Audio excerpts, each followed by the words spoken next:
This time it is Rebecca Sinder. Rebecca achieved a master's degree and bachelor's degree in electrical engineering by the Federal University of Rio de Janeiro with an academic exchange in École Polytechnique de l'Université d'Orléans. Between 2014 and 2015, she has worked as an intern in the Brazilian Independent System Operator, and since 2018, she has joined Tractable Energy as a junior power system engineer. The subject of this presentation is dynamic security regions in power systems with active overexcitation limiters. I see that Rebecca is now ready, and please start your presentation. Hi everyone, thanks for coming. My name is Rebecca.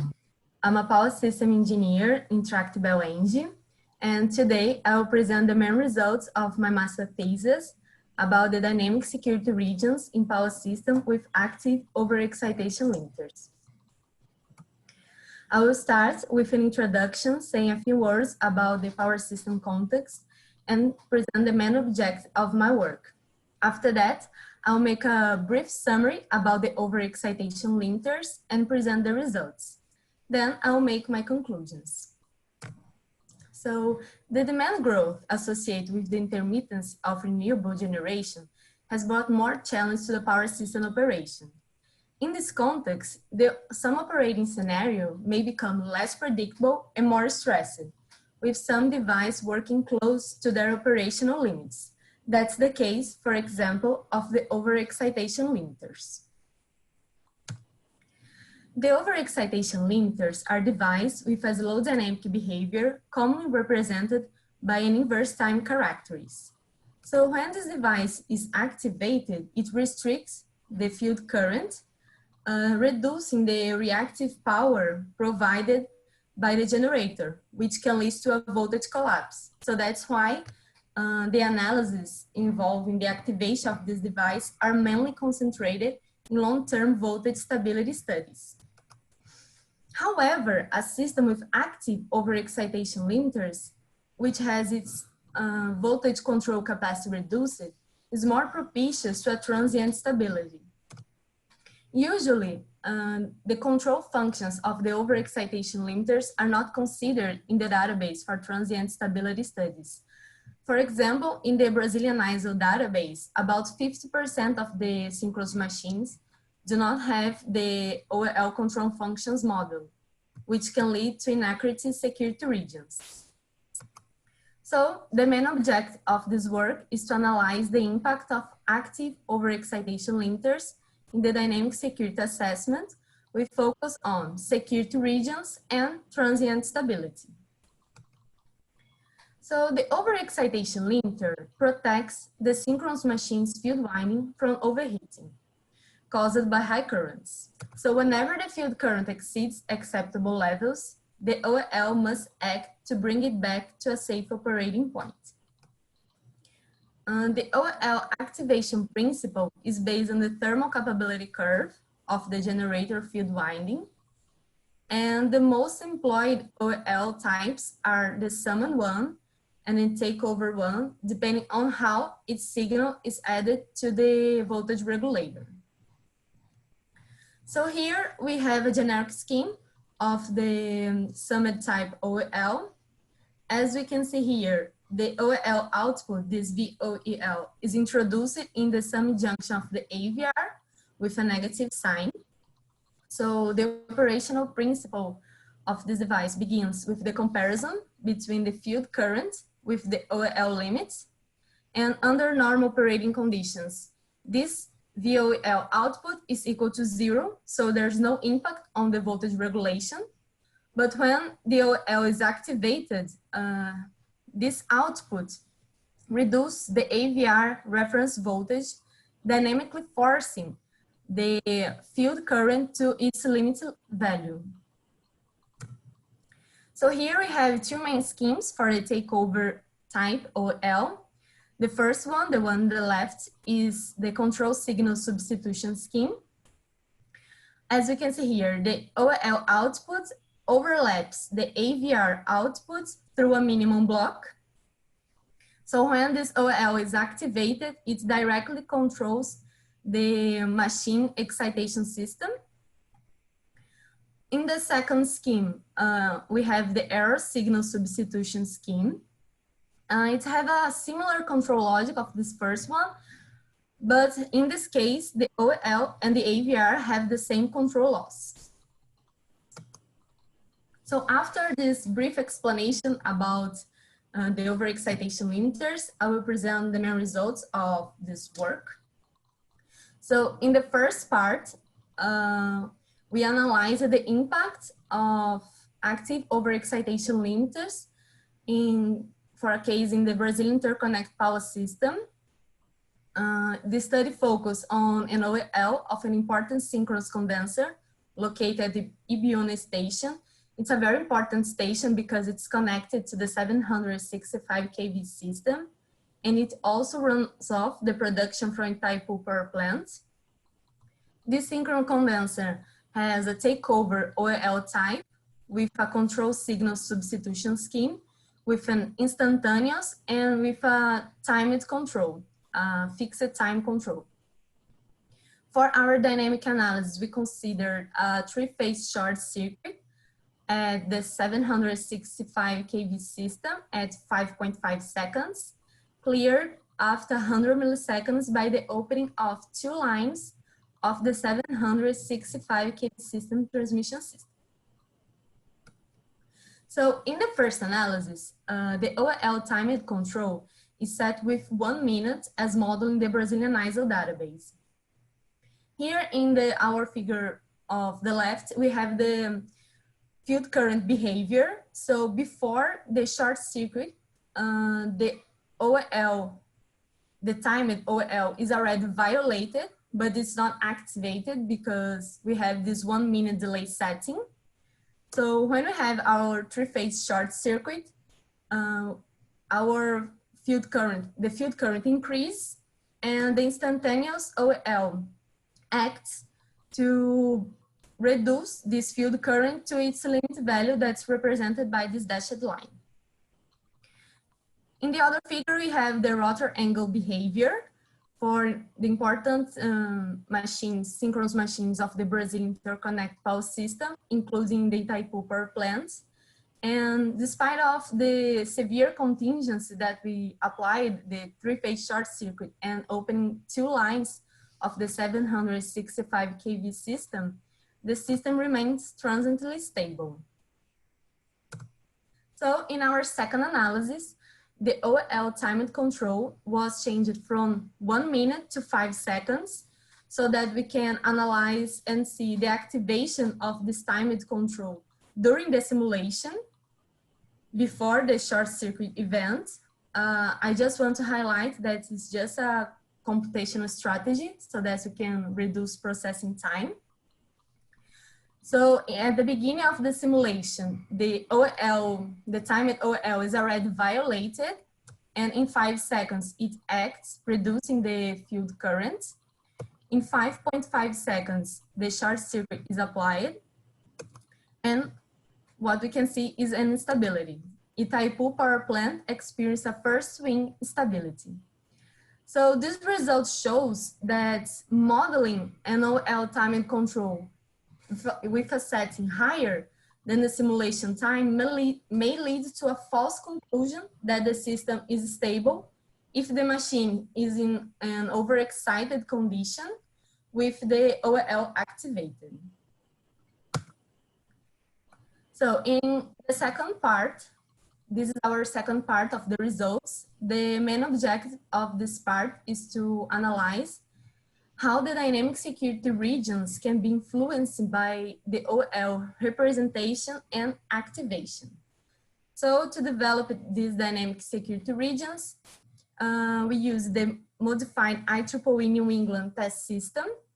I just want to highlight that the security regions are three-dimensional graphics that relate the active generation power in different areas of the system. And through these regions, the system operator can verify how the active power transfer can be changed, providing the security for the system. So we initially divided the generators into 3 different groups, and we stressed the system so that the generators G5 and G6 could be overexcited at the beginning of the simulation. So we consider the most severe contingency that's highlighted here. That's a three-phase short circuit at a line between the buses 16 and 17 cleared after 200 milliseconds by the opening of this line. And for the dynamic simulations, we consider the generators highlighted here, just G5, G6, and G10, with and without the OEL representation. We consider the summit OEL type and the takeover type with the error signal substitution scheme. So the first analysis consists in the comparison between the dynamic security regions with and without the summit type OEL. And as we can see here, the activation of this OEL does not impact on the dynamic security regions boundaries. In our second analysis, we compared the dynamic security regions with and without the takeover OEL type. And what we can see when we represent the OEL and it's activated at the beginning of the simulation, we have a reduced dynamic security region, and these reductions occurs in the directions that the generators G5 and G6 remain overexcited. So the OEL is activated at the beginning of the simulation for each operating point. So for our next analysis, we'll consider this operating point of the boundary without the OEL representation. So we did a transient stability evaluation. In this first analysis on the left, we consider that operating point and without the OEL representation. And when we apply the contingency, the system remains transiently stable. However, when we consider the same operating point, but we represent the takeover OEL, and it acts at the beginning of the simulation, the system is unstable. So not representing the OEL leads to the false conclusion that the security region is larger. So here we have the comparative analysis of the dynamic security regions. As we can see here, the security region without the OEL summit type and without the takeover OEL, they are different because the AVR model are not the same. And through this comparison, we could see the impact of active overexcitation limiters in the dynamic security assessment. And as a conclusion of this analysis is that depending on the operating scenario and depending on the OEL type, inaccurate security regions can be obtained, provide wrong security margins to the operator.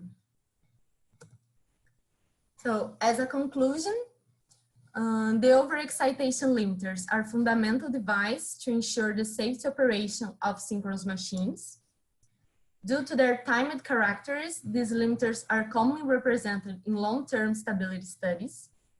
This work has presented this study about the impact of active overexcitation limiters on the power system dynamic security assessment. So our results demonstrate that the representation of active overexcitation limiters may become relevant in transient stability analysis, especially when we are analyzing the takeover OEL type.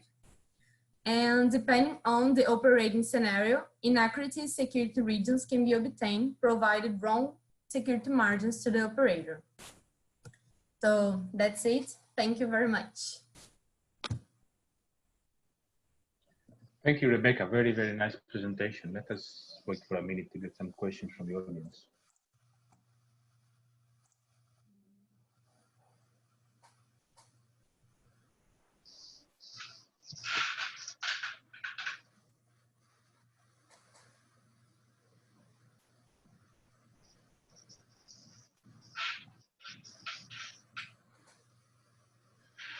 Okay, as I don't see any immediate question, I would like to ask you for one clarification, because you mentioned that you let's say in your study of the New England system, you split the generators into 3 groups. But maybe you can explain how do you do this with what type of criteria? And why do you choose 3 groups also? Yeah, we need to divide it into 3 groups because the security margins, the security region is a 3-dimensional graph. So in each axis, we have each group. And you can see here, and here, like group 1, group 2, and group 3. And in this case, the criteria that I used was just electrical proximity to define these groups. Okay, okay, I see.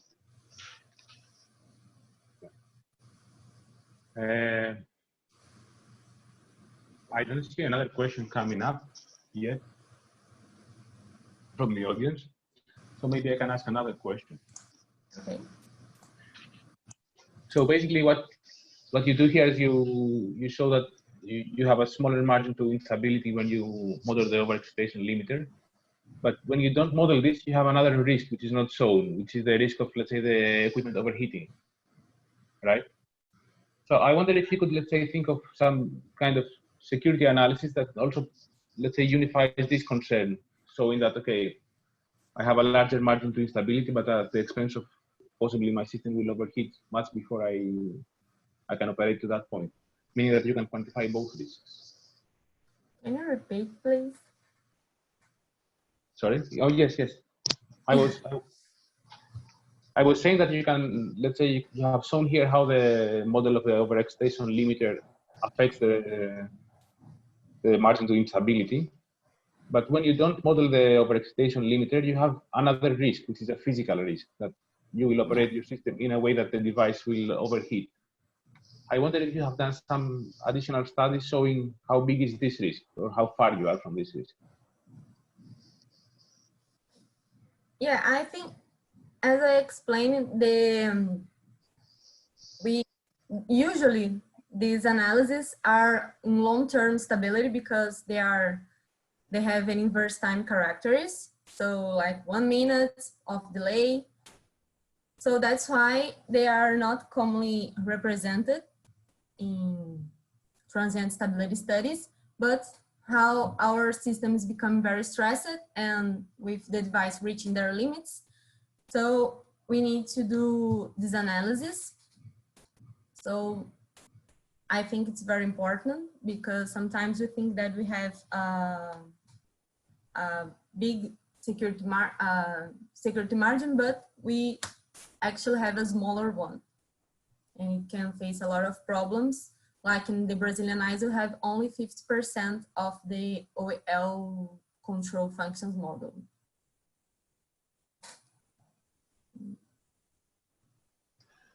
Okay, thank you. I don't see any more activity from the audience, but it was a very nice presentation. We will now move on to the next one.